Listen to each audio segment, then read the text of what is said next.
반갑습니다, 우리 친구들. 기초 용어 특강의 수학편을 함께하고 있는 찌연쌤이에요. 자, 친구와 함께 놀이동산에 갔습니다. 선생님의 친구는요, 너무나 스릴을 만끽하는 친구입니다. 그래서 놀이동산만 가면 가장 무서운 것만 골라 타는 그런 습관이 있어요. 너무 싫어요. 선생님은 무서운 거 좋아하지 않습니다. 그래도 친구가 좋아하니까 바이킹을 타게 되었어요. 자, 그래갖고 바이킹을 탔는데 선생님은 차라리 바이킹을 탔을 때 그 바이킹이 위로 올라갈 땐 괜찮은 것 같아요. 근데 위에서 슝 하고 내려올 때 그 느낌이 짜릿한 것이 아니라 선생님은 정말 무섭거든요. 그래서 막 속으로 생각해요. 도대체 언제까지 내려가는 거야? 빨리 그 내려가는 끝까지 가서 다시 올라갔으면 좋겠어 라는 생각을 합니다. 자, 그런데 선생님이 탄 이 바이킹 놀이기구, 자, 이렇게 움직이는 모양이 포물선 모양이에요. 근데 선생님 그랬죠. 도대체 어디까지 내려가는 거야? 제발 제발 막 이런 생각한다고요. 그러면 이 친구가 아래까지 내려갔을 때 그 값 자체, 이것을 우리는 최소값이라고 부를 수 있는데요. 자, 이것이 정확하게 어떻게 이렇게 일맥상통하게 되는지는 또 오늘 강의를 다 듣고 나면 제대로 이해가 될 텐데요. 자, 상황을 조금만 더 설명을 한번 해볼게요. 자, 선생님이 아까 얘기했던 요 바이킹 이렇게 탔을 때 어디까지 내려가는 거야? 얘기했었죠. 그렇다면 요 지점, 요만큼까지는 얘가 끝까지 내려오는 거예요. 그쵸? 자, 그리고 이렇게 생긴 모양의 또 놀이기구를 탔습니다. 그렇다면 여기서도 가장 아래까지 내려올 수 있는 자, 높이를 또 이제 우리가 예측해 볼 수 있는데 한 요 정도. 여기까지가 가장 아래까지 내려올 수 있는 거. 자, 롤러코스터를 타고 있는데요. 그 일부분의 트랙을 이렇게 요 부분을 이렇게 잘라서 표현을 해봤어요. 그랬더니 얘네도 이러한 포물선 모양이다라는 것을 알 수 있죠. 그럼 얘도 어디까지 내려갈까를 생각해 볼 때 이 지점까지는 내려갈 수 있을 것 같습니다. 그렇죠? 자, 이렇게 우리가 최소값이라고 하는 용어는 한자로 쓸 때 가장 작을 소를 사용해서 최소값이라고 쓰는데, 우리가 이것을 수학적으로 쓸 때에는 최소값 이렇게 나타내고요. 이렇게 이제 최소값으로 이제 우리가 판결이 나가지고 일반적으로 어떤 그 최소값에 대한 이야기를 할 때도 여기 시옷자를 붙여서 이야기를 해요. 그러니까 최대값도 최대값이 아니라 최대값 이렇게 이야기하는 것처럼요.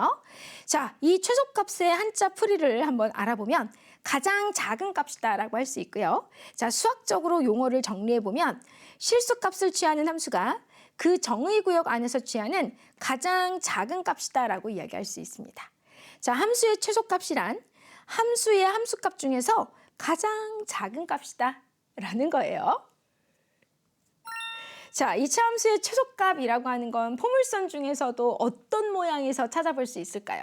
이미 아까 선생님이 바이킹이 이동하는 모양을 그리고 또 막 이렇게 또 롤러코스터의 일부분을 선생님이 또 이렇게 이동하는 모습을 그렸을 때 여러분들 눈치챘을 겁니다.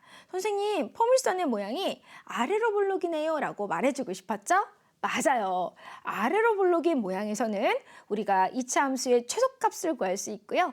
꼭지점이 매우 중요한 역할을 한답니다. 자, 이차 함수의 최소값, 반드시 이차 함수의 모양, 바로 포물선의 모양이 아래로 볼록인 이런 모양이어야 하고, 이차 함수의 함수값 중에서 가장 작은 값을 우리는 이차 함수의 최소값이라고 부릅니다. 아래로 볼록인 이차 함수 그래프에서 꼭지점에서 최소값을 갖는다라고 말할 수 있어요. 그러니까 지금 여기 이 꼭지점에 y좌표의 값이 바로 최소값이다 라고 말할 수 있다라는 뜻이죠. 자, 그러면 아래로 볼록인 그래프의 개형은 바로 x제곱의 개수인 a가 양수일 때입니다. 자, 그래서 a가 양수일 때, 자, 요 이차함수 표준형꼴로 이렇게 나타낼 수 있죠. 그랬을 때의 최소값은 바로 꼭지점의 좌표가 p, q이므로 x는 p에서 최소값 q를 갖고, 자, 여러분 여기에서 최대값은요 없다고 이야기를 합니다. 왜일까요? 지금 이 포물선이 계속해서 위로 더 뻗어나갈 수 있잖아요. 그죠? 그러면 함수값 자체가 지금 여기 최소값 q에서부터 위쪽으로 계속해서 뻗어나간다라고 이야기를 할 수 있기 때문에 최대값은 알 수가 없는 겁니다.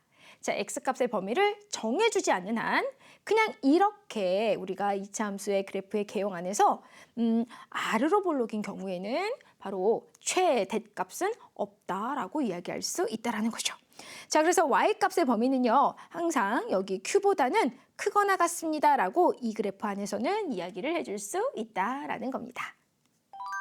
자, 그러면 오늘 배운 이 용어를 확인할 수 있는 문제 한번 볼까요? 자, 이 이차함수에 대한 설명으로 옳은 것은 하고 물어보았습니다. 그래서 이렇게 봤더니 x제곱의 개수가 2분의 1 양수이니 그래프의 개형 자체가 아래로 볼록인 이런 모양이겠구나라는 것을 알 수 있습니다. 자, 그리고 너무나 친절하게 표준형 꼴로 알려주었어요. 그렇다면 꼭지점의 좌표를 우리는 알 수가 있는데요. 꼭지점의 좌표가 마이너스 3, 마이너스 1입니다. 자, 그래서 꼭지점 찍고 마이너스 3, 마이너스 1을 써보았어요. 그러면 우리는 여기에서 무엇을 알 수 있냐면 요 이차 함수의 최소값이 마이너스 1이구나라는 것을 알 수 있고요. 이 최소값 마이너스 1을 갖게 해준 것은 x가 마이너스 3일 때이다라는 것을 알 수 있습니다. 아하, x가 마이너스 3일 때 최소값 마이너스 1을 갖는구나라는 거죠. 여기서 최대값은 없다라고 이야기할 수 있고요. 자, 그러면 이렇게 말한 거와 똑같은 걸 찾아봅니다. x가 마이너스 3일 때 최소값 마이너스 1을 갖는다라고 이야기한 것은 바로 5번인 것을 알 수 있습니다. 그래서 정답 5번을 선택해주면 되는 거예요. 자, 두 번째 용어 확인 문제를 한번 보도록 하겠습니다. 자, 요 이차 함수가 있는데 이 이차 함수의 최소값이 마이너스 3일 때 상수 a의 값을 구하여라 라고 했습니다. 그러면 요 이차 함수의 일반형 꼴을 표준형 꼴로 바꾸어야 돼요. 왜냐고요? 여기서 말하는 이 최소값이 꼭지점의 y좌표의 값과 같으니까요. 자, 그러면 한번 표준형 꼴로 바꾸어 볼게요. y는 x제곱 플러스 10x, 자, 뒤에 플러스 2a는 이렇게 써놓고요. 자, x의 개수의 절반은 5입니다. 이거의 제곱은 25가 되겠죠? 그래서 25를 더하고 25를 빼는 형태로 써주었어요. 자, 그런 다음에 요 세 개의 항을 완전 제곱식 꼴로 이렇게 나타내어 주고요. 자, 마이너스 25와 플러스 2a를 같이 써줍니다. 그러면 2a 마이너스 25 이렇게 자리를 바꿔 써줄게요.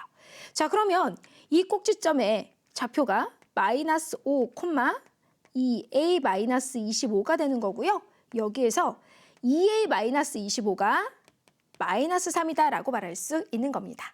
자, 그러면 2a 마이너스 25가 마이너스 3이고요. 그러면 2a는 마이너스 3에다가 25를 더해버리면 22가 되죠. 그래서 a는 11이 나오는 것을 알 수 있어요. 그래서 상수 a의 값은요, 바로 11이라고 정답 써주면 됩니다. 자, 그렇다면 이제 오늘 배운 용어 한 번 더 정리해 볼까요? 실수값을 취하는 함수가 그 정의 구역 안에서 취하는 가장 작은 값이라고 이야기했습니다. 그렇다면 최소값이라고 나타낼 수 있고요. 이차 함수의 함수값 중에서 가장 작은 값이라고 했습니다. 앞에 이차 함수가 붙었잖아요. 그렇다면 이차 함수의 최소값이라고 써주면 됩니다. 자, 이렇게 해서 이차 함수의 최소값이 의미하는 그 용어가 정확하게 무엇인지 알아보았습니다. 자, 다음 시간에 만나는 용어도 기대해 주세요. 그러면 찌연쌤 인사하고 가겠습니다. 수고했어요. 안녕!